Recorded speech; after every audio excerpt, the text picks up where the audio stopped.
Pour ce qui est de l'avenir, il ne s'agit pas de le prévoir, mais de le rendre possible, disait Saint-Exupéry.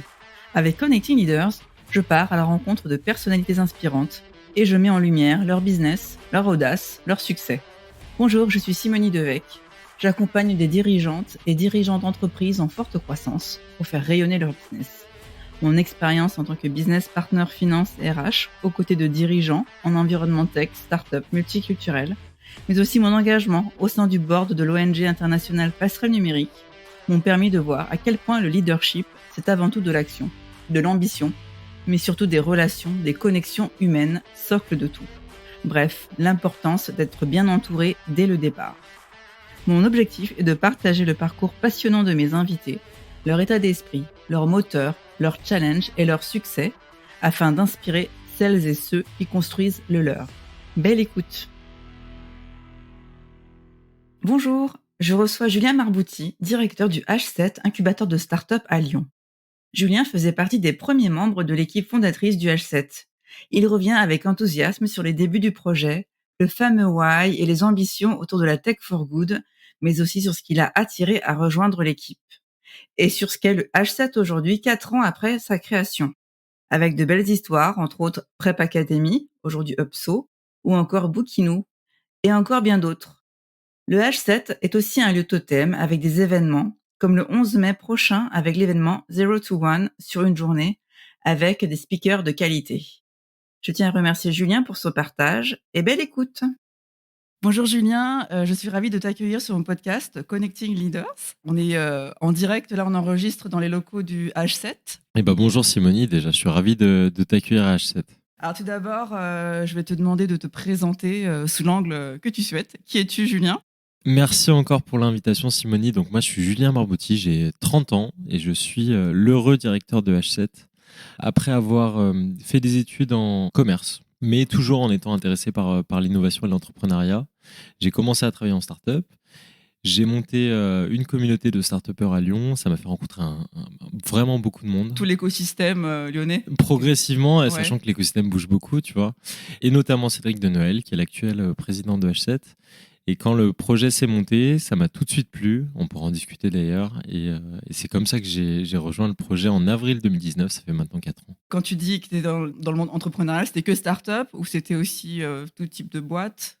Ça a toujours été porté sur les startups, tu vois. Et d'ailleurs, mes études, c'était à la fois ingénieur et manager. Et donc, j'ai regardé finalement des métiers qui me permettaient de faire de l'innovation et du business. Et pour la petite anecdote, pendant mon année de césure, je cherche une première expérience en stage et je voulais aussi être sur Lyon. Et en croisant un peu tous les critères, je vois une startup qui s'appelle Cosmotech qui fait de la modélisation et de la simulation de réseaux, de grands réseaux. Tu vois, donc ça peut être des réseaux de transport d'électricité, des réseaux de transport d'eau, des villes même. Et l'objectif, c'est de modéliser, façon aujourd'hui, c'est ce qu'on appelle les jumeaux numériques, et de voir quels sont l'impact des décisions que tu vas pouvoir prendre en termes d'investissement, de fonctionnement, d'optimisation aussi et de maintenance. D'accord. Et à ce moment-là, il y avait une offre pour rejoindre l'équipe marketing et pour travailler en direct avec les premiers employés sur de la communication, sur du développement commercial et sur du marketing. Ouais, donc pas mal de sujets finalement. Donc pour une première expérience, c'était vraiment Ouais, tu riche, vois, exactement. Et puis j'avais cette envie d'apprendre, d'être impliqué au cœur d'un projet et surtout de pouvoir aussi faire un peu ce que je voulais, tu vois, donc de picorer différents sujets, Ouais. de Qu'on te donne l'ownership de faire des choses et que tu la puisses construire des responsabilité choses, c'est ça. et d'apprendre super vite. Tu vois, Ouais. ça a toujours été Tes d'ailleurs. critères. C'est un de mes critères toujours, c'est de pouvoir être entouré de personnes que je trouve inspirantes. Et H7, franchement, je suis servi, je pense. exactement. Et d'ailleurs, c'est pour ça aussi que j'avais voulu monter la communauté Startup Lyon à l'époque. C'était un super prétexte pour rencontrer des gens. Et il y a une formule que j'aime bien qui dit que l'entrepreneuriat, c'est justement un prétexte pour rencontrer des gens. Il n'y a pas mieux qu'entreprendre et que monter une boîte pour rencontrer des gens. Ou alors, il faut avoir un podcast. C'est une super idée aussi. Aussi, ouais. Prochain sujet. Prochain sujet, exactement. Ouais. Et tu vois, c'était vraiment cet objectif-là de rencontrer du monde, d'être inspiré et d'apprendre. Tu verras, c'est un fil rouge dans ma petite carrière. Tu es toujours dans cette communauté ? Toujours au cœur de la communauté. Donc, qu'est-ce que c'est Startup Lyon ? Tu as à la fois un Slack et un site internet. Le site internet, c'est basiquement une porte d'entrée vers le Slack. Et sur le Slack, mon premier objectif, c'était de permettre à des gens comme moi, à l'époque jeunes diplômés, d'intégrer cet écosystème. Donc, il y a quelques années, la French Tech était un écosystème un peu moins visible, tu vois, et représenté. Et du coup, c'était Très parisien. très parisien. Et à Lyon, c'était des entrepreneurs déjà reconnus qui échangeaient et partageaient des bonnes pratiques. Mais moi, je trouvais que en tant que jeune diplômé, je me reconnaissais pas forcément dans les carrières liées à la finance ou dans des grandes entreprises ou dans le conseil. C'était pas facile de trouver des startups et de connaître un peu les coulisses. C'était les débuts d'ailleurs de Welcome to Jungle. Oui, c'est vrai. Et du coup, je m'étais dit, ce serait quand même sympa qu'il y ait un Slack où on puisse échanger avec ces gens-là. Je me souviens, une des premières personnes avec lesquelles j'ai échangé sur Slack, et on le salue, c'est Eric Burdier du fonds d'investissement Axeléo. Oui. Et je trouvais ça juste dingue d'avoir sur le Slack des gens ultra inspirants comme ça. Et moi, j'avais pas forcément envie de monter une boîte, mais j'avais envie de connaître les coulisses de. Et des personnes aussi qui sont à un stade plus avancé, entre guillemets, de maturité, complètement. Tu vois, qui sont plus âgées, plus Ouais. d'expérience, et donc qui t'apportent et qui te transmettent des choses. Exactement. C'est super enrichissant aussi. Ouais, c'était un des objectifs. Puis je me disais aussi que pour les entrepreneurs, c'était une façon de rencontrer ce qu'on appelle aujourd'hui les talents. Pourquoi pas d'échanger sur les prochains événements qui sont intéressants, les contenus qu'il faut voir. C'était la grande époque de The Family, donc tu avais les vidéos c'est vrai. d'Oussama Ammar qui étaient un peu de partout. Et puis ça a pris progressivement. Tu vois, j'écrivais à la fois aux écoles d'un côté, j'écrivais à des entrepreneurs sur LinkedIn et je leur proposais de super rejoindre. actif en fait. Je me disais que c'était le moment de construire ma propre communauté. Je te partage une anecdote aussi. J'avais fait des petites cartes de visite avec un QR code où tu pouvais évidemment flasher et te retrouver sur le Slack. Génial. Et j'avais envoyé une petite enveloppe à tous les incubateurs de l'époque, dont un incubateur qui s'appelait Boost in Lyon, qui était le premier incubateur lyonnais, qui a été porté par différentes personnalités. Et la dernière directrice passait la main. Et finalement, ça a été repris par d'autres initiatives, dont le centre de l'entrepreneuriat de Manufactory. Tu sais, l'université Lyon 3, il y a un incubateur. Oui. Donc ça a été redilué et finalement l'écosystème a bien changé depuis. Ouais. Donc j'envoyais mes petites cartes de visite pour que les gens flashent le QR code et rejoignent. Et puis c'est un peu novateur parce que tu te faisais remarquer, quoi. Je veux dire, je sais pas s'il y a beaucoup de monde qui faisait ça. Déjà avoir une carte de visite avec un QR code, c'est quelque chose. C'était, en tout cas, j'essayais de faire de la différence là-dessus. Et ce qui était ma première source de trafic, c'était le top 5 des événements auxquels il fallait participer. Donc je faisais un article de blog. Mais que sur Lyon, du coup. Que sur Lyon. Tu visais aussi. Ouais, non, tu vois, moi j'avais défini mon marché. D'accord. Je m'étais dit qu'il y avait déjà suffisamment de choses à faire à Lyon. Et limite, j'étais plutôt aussi dans une volonté de proposer du contenu que je ne trouvais pas à Lyon, mais qu'on voyait à Paris avec des écosystèmes comme The Family, comme Techstars, etc. Tu vois. Ouais. T'es lyonnais ? Oui, je suis lyonnais. D'origine, d'accord. Ouais, je suis lyonnais. J'ai un ancrage super fort à Lyon. D'accord. J'ai eu la chance de travailler à Paris, en Australie aussi, à Melbourne, dans une agence pour start-up. Génial. Mais dès que j'ai pu revenir, j'étais très Lyon, content. c'était pas Paris. Exactement. Non, mais je trouve qu'à Lyon, on a un écosystème qui est extraordinaire, un cadre de vie qui est génial. T'es finalement pas très loin de Marseille, pas très loin des montagnes. Et 2 heures de Paris. Et t'as de plus en plus de belles boîtes dans lesquelles travailler. Je pense à Agicap, je pense à Indy, je pense à Lumaps. Et à toutes les startups de HCP. Qui arrivent là, voilà, exactement. Là, exactement, les belles enseignes là. Ben, génial. Aujourd'hui, tu es donc chez H7. Est-ce que tu peux nous raconter les débuts, comment tu l'as connu ? Donc, tu as rencontré Cédric, mais également la genèse. Comment, voilà, tu peux nous raconter tout ça ? Ouais, c'est un projet qui est à l'origine impulsé par la métropole de Lyon, qui doit, pour être labellisé Métropole French Tech, avoir un lieu totem. En fait, dans ton cahier des charges, si tu veux être labellisé Métropole French Tech, ce qui te permet aussi d'avoir de la visibilité et du financement, il faut que tu aies un lieu qui fédère l'écosystème. Tu vois, moi, j'avais essayé avec le Slack de fédérer digitalement l'écosystème. Et nous, il fallait un lieu pour la métropole de Lyon pour que tu puisses organiser des conférences, pour que les startups puissent évidemment travailler, grandir, s'entraider. Et ce bâtiment-là, il plaisait bien à Gérard Collomb. Donc, on est dans une ancienne chaudronnerie. Oui, à l'époque, ça avait commencé. La réflexion, c'était sous le mandat de Gérard Collomb. D'accord. Et en fait, ce bâtiment-là, tu vois, qui est une ancienne chaudronnerie industrielle de 1857, il avait déjà eu plusieurs vies et il était important pour la métropole de Lyon, qui est propriétaire, parce qu'il accueillait notamment les nuits sonores. Et c'était un lieu de contre-culture aussi. Ouais. Donc, Nuits sonores, pour les non-lyonnais, c'est un festival de musique... électronique, électronique, de musique électronique qui fait référence en France. Tu vois, le bâtiment se trouvait être plutôt adapté pour accueillir différents espaces. Et les 3 espaces qui ont été très vite dessinés, tu avais à la fois un food court, donc qui fait 2000 m² et qui nous permet d'avoir une halle à manger pour les startups. Bah ouais, c'est sympa. Ça, c'est vraiment bien. Ça complète le lieu de vie. Tu as un espace événementiel qui nous permet d'accueillir des événements de plus grande ampleur. On pourra en parler. Puis tu as un espace de travail où tu retrouves 400 postes de travail pour 70 startups à peu près à l'année. Et donc, il y a ça, il y a ce cahier des charges qui tombe. Cédric, donc mon président, décide de monter un consortium en utilisant notamment l'équipe d'Artifarty, c'est l'association qui organise l'Unisonore. Et il se dit à ce moment-là quelque chose de, je trouve, très pertinent, que ces gens-là qui ont exploité ce lieu pour un festival pourront l'exploiter aussi sur une forme de culture entrepreneuriale qui est à inventer.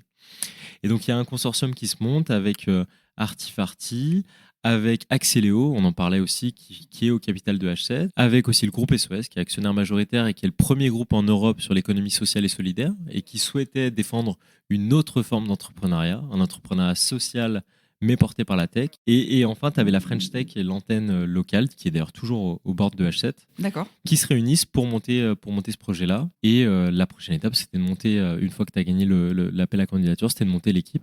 Ouais. Et Ça, c'était juste avant la pandémie, hein, on est d'accord. Juste avant la pandémie, ouais, on est en avril 2019, tu vois, nous, on ouvre à ce moment-là. Et Cédric me fait confiance pour commencer à mettre les premières briques d'un programme d'accompagnement pour des entrepreneurs en croissance, et on pourra en parler. D'accord. Qu'est-ce qui t'a plu Plusieurs pour choses. Rejoindre le projet. Alors, parce que c'est un pari quand même, tu vois. C'est un vrai pari, d'autant plus que j'étais à l'époque en poste, je faisais du marketing et des sales chez Klaxoon, une belle scale-up française aussi. Qu'est-ce qui m'a plu? C'est une bonne question. Déjà, moi, j'adorais les Nuits Sonores en tant que tel. Tu vois, en tant que fervent lyonnais, je trouvais que ce festival-là, il y avait une identité qui était particulière et ça fédérait énormément de personnes. Après, j'ai eu la chance de rencontrer Cédric, et quand il m'a présenté le projet, j'ai vu ce logo que j'ai trouvé super fort, et tu vois, je suis sensible à l'image, et j'ai trouvé ça assez génial de reprendre des codes très modernes, notamment des codes qui sont issus de la musique électronique et des contre-cultures, et je me suis dit, wow, la marque, elle est super forte.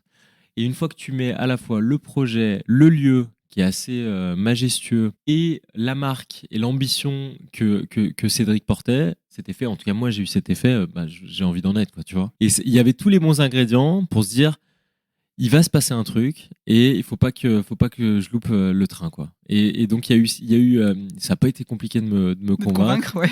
Tu vois, il y avait le logo, il m'a fait venir dans le lieu, il m'a raconté l'histoire, et puis j'ai rencontré l'équipe.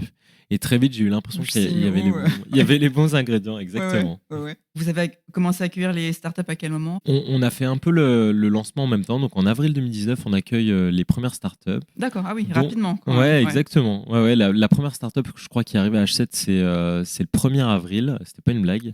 Et c'est Smash, d'ailleurs, qui est encore là aujourd'hui. Smash, qui est une solution de transfert de fichiers volumineux, concurrent français de WeTransfer, qui fonctionne aujourd'hui d'ailleurs avec des API. Et donc ils arrivent, on fait une première promotion de 40 startups. On se dit que c'est bien pour commencer. Tu vois, ça bon aussi. 40 startups, alors c'était un bon batch, mais tu vois, le bâtiment n'était pas plein. Sur les 3000 m² d'espace qu'on a pour les startups, c'était pas plein. Et là encore, c'était la volonté de Cédric de faire preuve d'humilité et de se dire, on les accueille, on comprend les besoins, on itère, et une fois qu'on sera prêt, et on a été prêt en septembre 2019, donc quelques mois après, on fait une deuxième promotion de 30 startups et on arrive au chiffre de 70 que je te partageais. Mais ça a été ultra itératif, et on a eu une vraie démarche entrepreneuriale de ok, il faut qu'on comprenne leurs besoins. Et moi, les premiers mois, ça a été vraiment beaucoup de points d'étape pour comprendre, alors ok, en termes d'accompagnement, qu'est-ce qu'il vous faut? Des conférences, des ateliers, quels sont les experts qu'il faut qu'on fédère. Et en septembre, j'étais content qu'on ajoute des startups, mais pas avant, parce qu'il fallait déjà bien se roder, quoi. Et de mémoire, quels étaient les plus gros besoins, en fait? En fait, tu es sur des startups qui sont sur une phase d'accélération. Ça aussi, c'est important. C'est qu'H7, d'ailleurs, est positionné comme un accélérateur de startups. Donc, ça veut dire qu'ils ont déjà un produit? Tu as ton product market fit qui est validé. Donc, soit tu as de la traction, soit tu as un nombre d'utilisateurs qui est conséquent. Tu vois, donc traction commerciale au nombre d'utilisateurs conséquent. Oui, donc ils sont quand même à un stade avancé. Ils ont une brique techno, toujours. Ouais, tu as une brique technologique qui permet de porter la scalabilité du modèle et qui va de pair avec l'ambition des dirigeants. Et on a eu tout de suite aussi une volonté d'impact.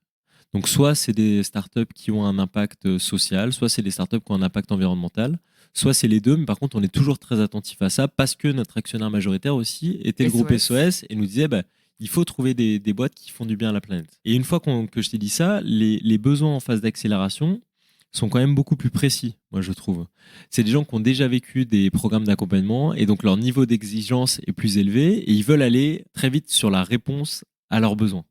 Tu vois, donc il y a moins de notions, par exemple à H7, ce qui fonctionne moins, tu as moins de notions collectives d'atelier. C'est plutôt, j'ai une problématique de financement, quels sont les experts qui vont pouvoir m'aider très concrètement à étudier mon BP, et après, comment tu peux me mettre en relation avec des fonds pour aller plus vite lever de l'argent. Donc, tu es vraiment sur du problème assez spécifique. La mise en relation, ça marche très bien. La permanence d'experts, ça marche très bien. Et le retour d'expérience de personnalités Qui un sont peu. encore à un stade encore plus avancé, toujours pareil, quoi. Exactement, Ouais, ouais, exactement. ouais, de Tu vois, qui vont s'inspirer, raconter l'histoire et qui marchent bien, quoi. D'accord, ouais. Donc les cahiers des charges, c'est de l'impact, c'est un niveau d'avancement du produit. Tu vas retrouver en fait des startups qui ont déjà validé leur marché, qui ont cette brique technologique, qui ont cette volonté d'impact. En termes de taille d'équipe, non, c'est pas forcément... C'est tellement aléatoire par rapport à... Ouais, bah en fait, on observe quand même que la startup moyenne à H7, elle a 4 collaborateurs quand elle arrive. Et quand elle repart, elle va être aux alentours d'une quinzaine, une vingtaine de collaborateurs, parce que sinon après, on peut pas pousser les murs. C'est souvent dans ce spectre-là en termes d'effectifs. Et donc, j'ai vu que en début 2023, hein, c'est ça, vous êtes associé au mouvement Impact France. Tu peux nous Ouais. en parler un petit peu justement des sujets d'impact? 2 partenariats qui sont super importants. D'un côté, comme tu le disais, le mouvement Impact France, et de l'autre côté, France Digital. Pourquoi on est allé chercher ces acteurs-là? C'est parce que pour nous, c'était l'occasion d'affirmer que l'impact est au cœur de nos programmes d'accompagnement. Et pour ça, on s'est dit qu'il fallait qu'on soit en partenariat avec l'acteur de référence sur ces sujets-là.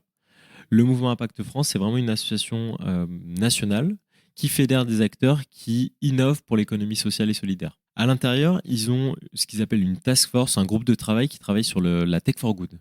Et nous, on se reconnaît parfaitement là-dessus. C'est des startups technologiques qui, justement, innovent en matière d'éducation, d'environnement. Il y a une grosse verticale en ce moment sur le green IT, la décarbonation. Tu vois, donc ils travaillent là-dessus. Mais c'est aussi des startups qui pensent leur modèle de gouvernance ou des questions RH que tu connais très bien de façon différente. Donc c'est par exemple le partage des richesses, le fait de caper ou non l'écart des salaires. Ça peut être aussi une autre façon de traiter avec tes actionnaires.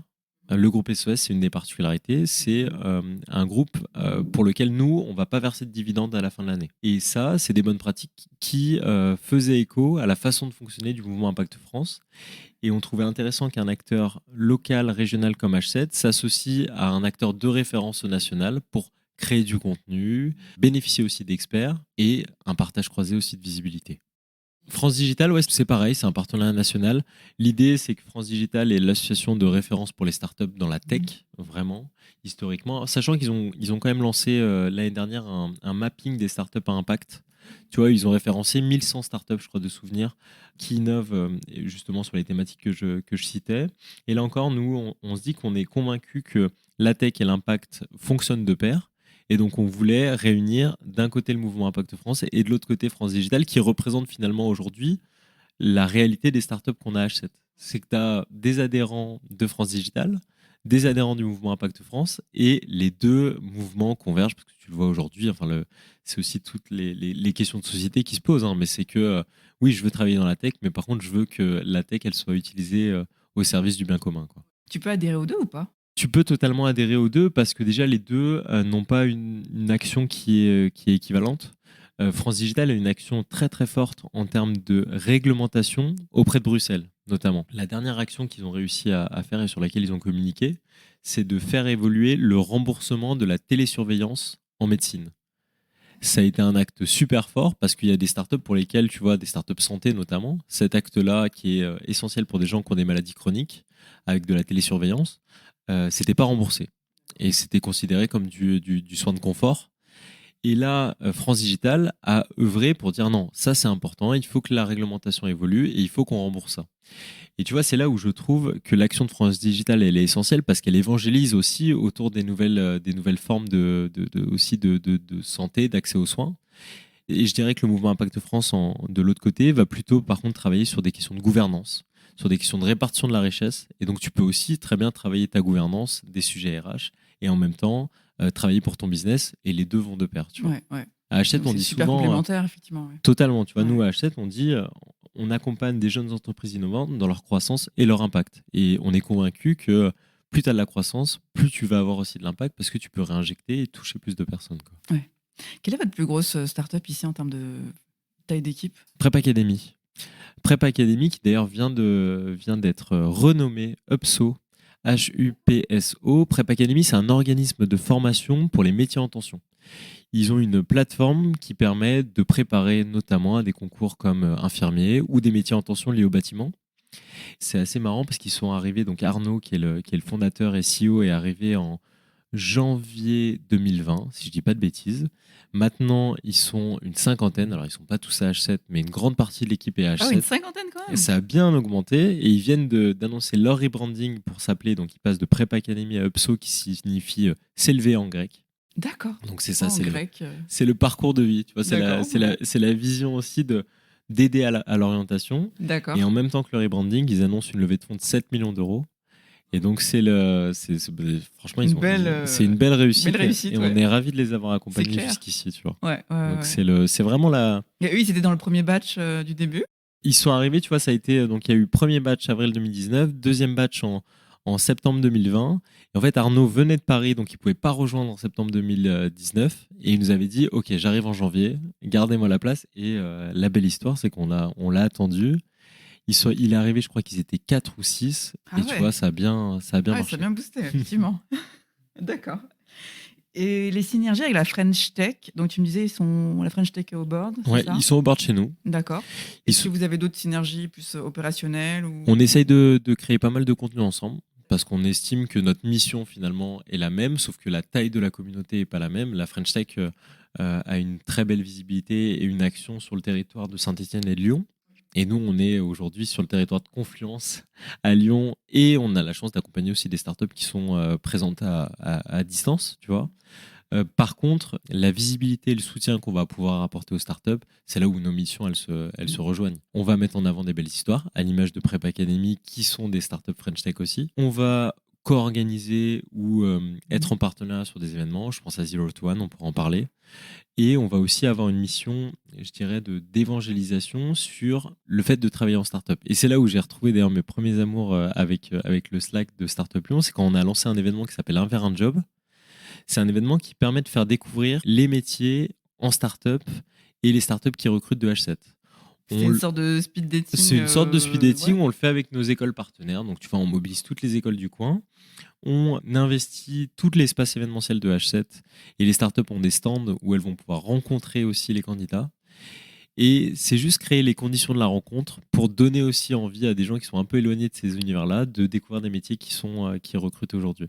Et ça reboucle avec ta question, c'est sponsorisé, c'est soutenu par la French Tech au national. D'accord. Parce que ça fait partie aussi des missions de la French Tech nationale de favoriser l'accès à l'emploi en start-up. D'accord. Tu vois, donc on a aussi des initiatives en commun où on co-organise des événements ou alors ils nous soutiennent directement. D'accord. Parmi vos startups présentes là, est-ce qu'il y a des startups qui sont, alors maintenant avec le travail en remote, etc., qui sont pas forcément lyonnaises ou qui a une partie de l'équipe qui est lyonnaise ou et une autre partie qui est autre part en France? Enfin, comment vous arrivez à gérer ça? Ouais, on a C'est un critère? Est-ce que... On va jamais se fermer là-dessus, d'autant plus que on a beaucoup de synergies, par exemple, entre Station F et H7. Pourquoi? Parce qu'évidemment, quand tu lances une startup à Paris, il y a de grandes chances que tu sois à Station F, donc en tout cas, qui est un peu notre référence sur l'écosystème français. Et donc, on a eu naturellement des startups où une partie de l'équipe était à Station F et l'autre partie était à H7 à Lyon. Toute bonne startup qui est dans de la vente B2B grand compte doit passer quelques jours à Paris, à la Défense, pour vendre ses solutions. Et quoi de plus naturel que d'avoir aussi un pied-à-terre à Paris et des locaux à Station F et aussi profiter de la communauté, hein, c'est une super belle communauté. Et en même temps, quand ils sont à Lyon, de pouvoir grandir et profiter de la communauté de H7. Donc les passerelles sont assez logiques. On a, ça me permet de te présenter une boîte qui s'appelle Soft, qui est une plateforme de décarbonation de l'IT. Donc tu as beaucoup de plateformes qui te permettent de mesurer l'impact carbone de ton infrastructure, de ton activité. Eux, ils se sont concentrés sur l'IT, donc notamment les solutions que tu utilises informatiques. Ça peut être aussi ta boîte mail, l'impact de ta boîte mail. Enfin bref, toute ton IT, quel est l'impact carbone de cette solution-là? L'équipe dirigeante, elle est répartie d'ailleurs entre Lyon, et je salue Jérémy qui est un des cofondateurs et qui est membre de la communauté, et Station F à Paris. Tu vois, donc pour nous, il n'y a pas d'enjeu du moment que chacun en fait trouve la visibilité qu'il est venu chercher, la proximité avec un territoire géographique. Enfin, tu vois, c'est très complémentaire. Est-ce qu'il y a des objectifs de ces startups-là vis-à-vis de vous, enfin vis-à-vis de H7 ou non, c'est pas du tout, il n'y a pas du tout de... Dans le cahier des charges que nous avait fixé la métropole de Lyon, on essaye quand même de favoriser l'emploi sur le territoire. C'est là où je te dis, croissance et impact. Le premier impact, c'est je recrute et je fais vivre des familles sur le territoire. Donc ce qu'on va essayer de regarder, et d'ailleurs c'est un des critères qui est piloté par l'équipe accompagnement, c'est quelle est la croissance de tes revenus, de ton chiffre d'affaires, et quelles sont les personnes que tu vas recruter. Quelle typologie de poste aussi. On essaye de favoriser et tu le sais, c'est un vrai enjeu dans la tech, la diversité. Et donc, on va regarder aussi quelles sont les entreprises, quelles sont les startups qui recrutent à H7, quels sont les types de postes et types de profils qu'ils recrutent. Et ce sera ça où nous, on sera quand même super regardant, tu vois. Et donc, je t'en parlais, une histoire comme Prep Academy, pour nous, c'est une fierté, quoi. Ils arrivent Bien à sûr. 4 en plus de Paris Ouais. et ils finissent par avoir une équipe de 50 personnes sur le territoire de la métropole de Lyon pour accompagner des gens qui sont en reconversion dans des métiers en tension. Là, tu coches quand même Toutes les cases. tu coches pas mal de cases. Ouais. Et donc là, vous allez faire pour la deuxième année consécutive, vous allez organiser un événement, Zero to One, le 11 mai prochain. Tu peux un peu nous présenter l'objectif, etc. Comme tu le disais, c'est la deuxième édition, donc on a 2 fois plus de pression. Ouais. Pourquoi on a organisé cet événement? On était à 3 ans de H7, de fonctionnement, et on n'avait jamais organisé un événement de grande ampleur pour nous. On le faisait pour des partenaires, mais on se disait, on n'osait pas forcément, posture d'humilité, là encore, imposée, ou je dirais plutôt... Parce que c'est vrai que vous organisez quand même des choses en dehors des gros événements comme ça, mais vous faites toujours des talks avec des C'est entrepreneurs. ça. Je me souviens, il y avait Eric Larchevêque. Exactement. Voilà. Il y a eu Eric Larchevêque qui était venu il n'y a pas longtemps. Il y a eu pas mal d'entrepreneurs, mais tu vois, c'est 50, 100 personnes. Et là, on voulait fédérer plus large. Et il y a une thématique qui Sur un autre format aussi. Ouais, sur un autre format, Ouais. de se dire, est-ce Une qu'on se journée. testerait pas sur une journée? Et l'objectif, c'était aussi d'apporter de la visibilité à H7 et aux startups qui sont présentes ici. Parce que l'événementiel, c'est un formidable coup de projecteur sur ce que tu fais. Et là, il y a une thématique qui nous apparaît comme une évidence, c'est le passage de 0 à 1. Pourquoi? Parce que déjà, on avait tous le bouquin de Peter Thiel sur notre bureau. Ouais. Ça, c'était le premier point. Ouais. Et surtout, en 3 années de H7, on avait passé un nombre de passages de 0 à 1 phénoménal. Tu vois, on avait réussi la première promo. Il y avait des startups qui avaient fait leur première levée de fonds, qui avaient ouvert leur premier pays. Il y avait eu aussi des premiers échecs, mais des premiers rebonds, des gens qui avaient changé de boîte. Et on était dans cet exercice de créativité. Et vous, H7, justement, parenthèse, l'équipe H7, comment elle a grossi depuis ton arrivée? Et on a commencé le projet, on était 6 personnes. Aujourd'hui, on est 13. Alors, il y a des gens qui sont partis aussi, évidemment, hein. C'est l'histoire d'une boîte classique. Mais on a fait grandir aussi l'équipe accompagnement, principalement, au fur et à mesure de l'intérêt que nous accordaient les startups. Donc, plus on a de startups qui sont intéressées et qu'on peut parfois accompagner à distance, plus tu fais grandir aussi l'équipe accompagnement, tu vois. Et pour cet événement, d'ailleurs, on a été content de staffer un peu mieux l'équipe communication, parce que tu le sais, quand tu organises un événement, Ouais. t'as un Faut faire du bruit. il faut faire du bruit, tu as un enjeu de communication qui est assez essentiel. Donc l'an dernier, on organise ça, on définit la thématique, passage de 0 à 1. On se dit qu'on va faire intervenir à la fois des dirigeants de startups qui racontent leur quotidien, les écueils qu'ils ont rencontrés, les succès qu'ils ont rencontrés. Mais aussi, et ça c'est une belle particularité, je trouve, et moi j'en suis convaincu, des collaborateurs et des collaboratrices de startups, des talents qui racontent les succès, les passages de 0 à 1 qu'ils ont eu. Et tu vois, moi là encore, je rebook, c'est que j'ai toujours eu cette volonté de mettre en valeur des gens qui ne sont pas forcément des entrepreneurs, mais qui font la croissance de la boîte. Un CMO. Il y avait une Chief People Officer, une DRH l'année dernière. Exactement, que je tu vois. connais, ouais. Et tu vas retrouver des gens qui sont à la fois sur des sujets RH, marketing, finance, communication, et qui racontent leur passage de 0 à 1. Et ça inspire aussi, l'an dernier c'était 25% de l'audience, ça inspire 25% d'étudiants qui viennent aussi pour se projeter et pour se dire, je me sens pas forcément prêt à entreprendre, ou c'est pas mon sujet, et c'est pas grave. Par contre, je me vois vachement bien dans ta startup et je pense qu'il y a un parcours professionnel qui est extrêmement intéressant. Est-ce que, parenthèse, vous savez la population qui est venue l'année dernière? Ouais, je peux te partager. On avait 25% d'étudiants, notamment les écoles partenaires. Donc Super. ça, on était très contents de ça. On avait 25% de corporate ou institutionnels. Donc c'est des grandes entreprises du coin. Je pense à Sanofi qui nous soutient aussi. Je pense tu vas retrouver qui? Tu vas retrouver Suez, tu vas retrouver Crédit Mutuel. C'est des grandes entreprises avec qui on travaille depuis longtemps, comme Lyon Aéroport. Il nous restait 50% de start-upers. Et donc, c'est là où tu retrouves une répartition entre des dirigeantes et des dirigeants, mais aussi des talents qui venaient rencontrer leur père. Et ça, c'est quand même génial dans l'écosystème. Je trouve que ça a pas mal évolué.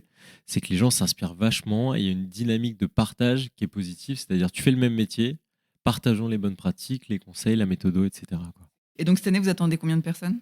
On espère 1000 personnes. On a fait Waouh. 900 participants l'an dernier, donc on espère faire mieux. On a 25 conférences toute la journée sur 3 scènes distinctes. Toutes sont disponibles en live. Donc, avis aussi aux personnes qui ne pourront pas venir. Ok, Vous pouvez génial. suivre aussi sur notre plateforme. On a une plateforme TV dédiée à cette occasion. On peut switcher de salle en salle. Et tu vas retrouver autant de contenus finalement qui sont inspirationnels. Je pense à Alexandre Mars qui viendra aussi raconter comment lui, en tant que serial entrepreneur, il a vendu plusieurs boîtes pour créer finalement un fonds à impact qui permet en fait pour lui d'avoir une activité de philanthrope, tu vois, à temps complet.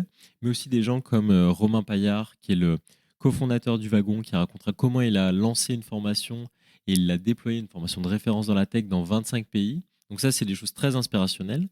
Mais tu vas retrouver aussi des personnes qui sont CTO. Je pense à un CTO notamment d'une startup qui s'appelle Amo, qui est la nouvelle startup d'Antoine Martin qui a fondé Zenly, qui a été racheté par Snapchat. D'accord. Et lui, il racontera aussi comment il a participé à cette aventure Zenly, comment il a dû aussi adapter son métier technique pour que le rachat soit possible et pour que Snap puisse intégrer la techno française qu'il a tuée en plus quelques années plus tard.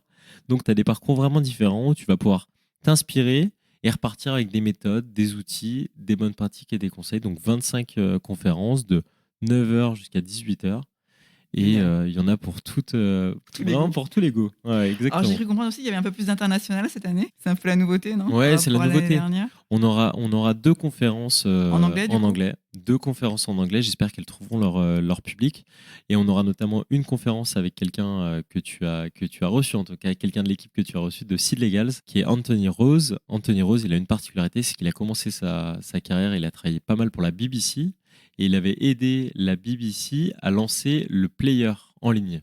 C'était quand même une révolution. Et quand on sait maintenant que la BBC, donc il a participé à la mise en ligne du player digital de la BBC. Il a eu après plusieurs aventures entrepreneuriales, dont Seed Legals, qui est une plateforme qui permet notamment de faciliter l'investissement avec tous les aspects juridiques et les documents qui sont indispensables. Donc il viendra raconter son aventure. Ce sera en anglais, du coup. Et ce sera en anglais, en anglais. Scène 1 pendant 45 minutes. C'est génial. Bon, ok. D'autres nouveautés, d'autres choses par rapport à l'an dernier Qu'est-ce qui se fera? J'espère que la météo sera pas trop nouvelle. Il faisait très beau et j'espère qu'on pourra aussi avoir ça parce que ça nous permet de profiter d'être à l'extérieur. D'être à l'extérieur. C'est vraiment très sympa quand il fait beau. Et un accent encore beaucoup plus fort mis sur l'impact et sur la tech, parce que les 2 grands partenaires à côté de la métropole de Lyon de cette édition, c'est le mouvement Impact France, là encore, et c'est France Digital, et on sera très, très heureux d'avoir un discours d'introduction avec Maë Noël, qui est la directrice générale. Elle sera là. Elle sera là. Elle sera là. Elle nous fera l'introduction de France Digital, et avec Caroline Néron, qui est aussi la directrice générale du mouvement Impact France. Et ils raconteront aussi comment finalement la thématique du passage de 0 à 1, que tu sois dans la tech ou dans l'impact, ça marche parce que c'est de la créativité, c'est de l'apprentissage, etc. quoi. Alors toi, à titre un peu plus personnel, quelles seraient tes ambitions pour H7? Moi, je rêverais qu'on ouvre d'autres lieux totems, dans d'autres villes. Grandes villes Je pense plutôt des villes de taille moyenne, taille intermédiaire. Comme ça pourrait être La Rochelle, ça pourrait être, tu vois, Dijon, Strasbourg, Montpellier. Donc des villes de taille intermédiaire, mais pour lesquelles on pense qu'on arrivera à retrouver aussi un terrain culturel qui est intéressant. Pourquoi pas un bâtiment qui a déjà une première histoire et qu'on peut réhabiliter. Et un écosystème de start-up qui peut être thématique. Tu vois, je te parlais de La Rochelle. On sait que là-bas, notamment, il y a beaucoup de start-up qui travaillent sur la mer et sur l'océan. Moi, j'aimerais beaucoup qu'on ait des H7 thématiques où les bâtiments seront peut-être plus petits, mais par contre, tu es sur les docks, tu travailles avec des start-up de la mer et tu fédères aussi cet écosystème en apportant une vraie plus-value. Donc, ce serait mon souhait, ce serait de garder cette dynamique communautaire qui finalement transcende les murs, mais par contre d'avoir des spécificités locales qui peuvent être liées au territoire ou l'ancrage local. Complètement. Moi, ce serait mon vœu pieux pour H7. Et sinon, là, vos prochains objectifs, vos prochains challenges pour H7 d'ici la fin de l'année, par exemple? Réussir 0 to 1. Ça, c'est un bon plan. J'en doute pas. Écoute, j'espère que tu vas nous porter chance. On va relancer un programme sur le Web3, deuxième saison d'un programme sur le Web3. On a accueilli l'an dernier, on a accompagné quelques startups, 3 pour être précis, sur cette thématique du Web3. Donc, c'est des startups qui prenaient la blockchain pour faire évoluer leur business. On va relancer une nouvelle promo où on espère fédérer plus de startups. On a fait 3 la première année, on espère au moins doubler. Et on a un programme en cours que je souhaite être un grand succès sur l'inclusion numérique. Et là, on accompagne en fait des startups en partenariat avec la Banque des Territoires qui innovent pour l'inclusion numérique. Et tu vois, si je te partage juste un chiffre moi, qui m'a marqué et qui m'a choqué, c'est qu'il y a 13 millions de Français qui sont exclus du numérique et qui ont des difficultés à accéder juste aux services de l'État. Enfin, en ce moment, c'est le moment des impôts. Et ben ça, c'est compliqué. Tu as des gens qui ne peuvent aussi, pour des problèmes de déficience visuelle, pas voir aussi tout ce qui se passe sur Internet. Et il y a beaucoup de démarches qui se passent en ligne aujourd'hui. Et donc, on accompagne des startups en ce moment sur cette première promotion, 4 pour être précise, tu vois, qui innovent pour l'inclusion numérique et qui font en sorte qu'on intègre mieux ces outils pour toucher l'ensemble de la population. Donc, j'espère que ce sera un succès. Tu vois, c'est aussi notre enjeu. Alors, je me souviens que vous aviez invité Jingo l'année dernière, Ouais. qui est à la tête, qui a créé Connexio. Voilà. Je connais aussi Social Builder. Alors, ils ne sont pas à Lyon, mais voilà, qui ont été portés par la Banque des Territoires, là, avec la dernière levée de fonds. Ouais, c'est des belles, réussites. On peut parler de Simplon aussi. On peut parler de tout ce que fait Anthony Babkin avec Diversiday. Et je suis content vraiment qu'il y ait à la fois beaucoup de visibilité, que le marché se structure. Et c'est un acte d'engagement assez fort de la Banque des Territoires de dire on va lancer un accélérateur. Ils en avaient un sur la EdTech précédemment, et ils l'ont d'ailleurs toujours, qui s'appelle Passerelle. Et de l'autre côté, ils se sont dit il y a la EdTech et il y a l'inclusion numérique. Et on est ravis de nous, à notre niveau, et aux côtés du groupe SOS, de s'occuper de l'inclusion numérique. D'accord. Donc ça, c'est un peu votre plus gros challenge à venir. En fait, c'est vraiment notre bébé du moment. D'accord. Et tu vois, pour ces 13 millions de Français, on a fait tout simple. On a appelé le programme 13M. D'accord, et du coup, voilà, mon souhait, c'est que 13M soit un succès et qu'il y ait de plus en plus de personnes en fait, qui s'intéressent à ce marché-là et à ces solutions-là pour qu'elles soient financées, pour qu'elles soient plus visibles et qu'elles soient plus utilisées aussi. Et qu'est-ce que vous faites pour justement vous faire connaître sur ces sujets ? Il y a des grosses opérations Ouais, il y a un gros plan de com qui est piloté par les équipes et notamment par Sana, qui est directrice de la communication chez nous. Et là-dedans, tu vas retrouver un certain nombre de rendez-vous. On a fait une belle soirée de lancement à Paris. Il y a du contenu. Et donc, dans le cadre de Zero to One, il y aura un plateau média qui sera dédié à l'inclusion numérique et qui permettra de présenter les solutions qu'on accompagne. Et on va rythmer aussi le programme par des articles. Tu vois, il y a une newsletter qu'on a lancée sur la thématique où tu vas découvrir le marché, les solutions qui sont accélérées, mais aussi des acteurs qui changent la donne.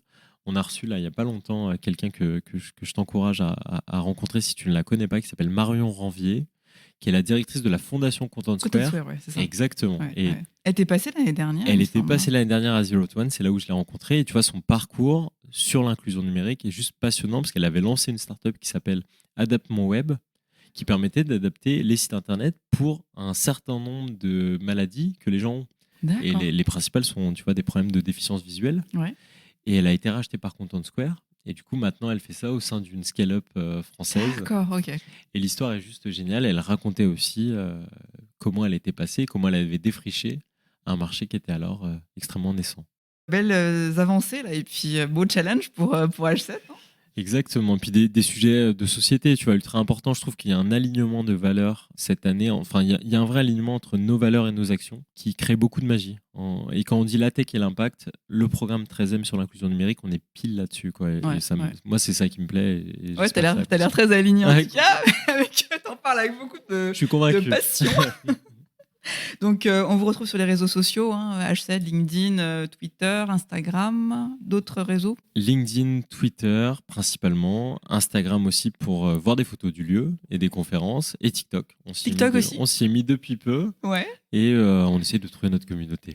Ouais, d'accord. Et toi, tu es assez actif aussi sur LinkedIn et Twitter, il me semble. Hein. Exactement. Ouais. Moi, je suis sur les deux. Donc, LinkedIn, plutôt sur des posts sur H7. Moi, je relaie beaucoup l'actualité. Par contre, je m'amuse beaucoup sur Twitter. Là, c'est vraiment tes tweets toi, perso. C'est mes tweets perso. Donc, si vous aimez le foot, le marathon et la musique électronique, en plus des startups, suivez-moi sur Twitter. D'accord. T'es sur Insta un peu, non ? Un petit peu, mais je partage pas trop de photos. J'avoue que je regarde celles des autres qui me font bien envie. D'accord. Merci beaucoup, Julien, pour ton partage. C'est super intéressant. Merci Simonie pour l'invitation. À très bientôt. Au revoir. Merci d'avoir écouté cet épisode de Connecting Leaders. Si vous avez aimé cet épisode, vous pouvez soutenir le podcast en vous abonnant sur votre plateforme d'écoute ou en le partageant autour de vous, ou encore en laissant un commentaire sur Apple Podcasts. Merci et à très vite.